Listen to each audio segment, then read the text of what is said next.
ఎవడెళ్ళడు. కానీ ఇన్ని చోట్ల తిరిగి నాకు పెద్ద సర్కిల్ ఉందండి అంటాడు. నాకు వాళ్ళు తెలుసండి, వీళ్ళు తెలుసండి అంటాడు.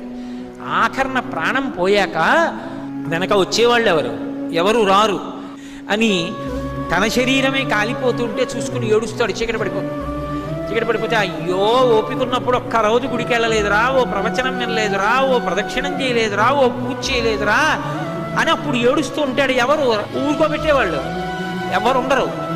అప్పుడు అక్కడ ఎవరూ లేకపోతే చచ్చిపోయిన వాడు ఏడిచి 1000 మాటలు చచ్చిపోతారని నేనున్నాను, ఏడవకురా, ఇంకో శరీరం ఇస్తానని చెప్పడానికి అక్కడ కూర్చున్నాను పార్వతి అన్నాడు. ఆయన్ని పట్టుకుని శ్మశానవాసి అని చెప్పి నింద చేయడం కన్నా కృతజ్ఞత ఇంకొకటి ఉంటుందా? అంతకన్నా అసహ్యకరమైన విషయం ఇంకోటి ఉంటుందా? అలా అన్నవాడు అసలు మనుష్యుడు అనిపించుకోవడానికి వాడు యోగ్యుడే. కాబట్టి అందుకు కూర్చున్నాను పార్వతి, అంతేకాని నాకు సరదా పుట్టి శ్మశానానికి వెళ్ళి కూర్చోలేదని చెప్పాడు.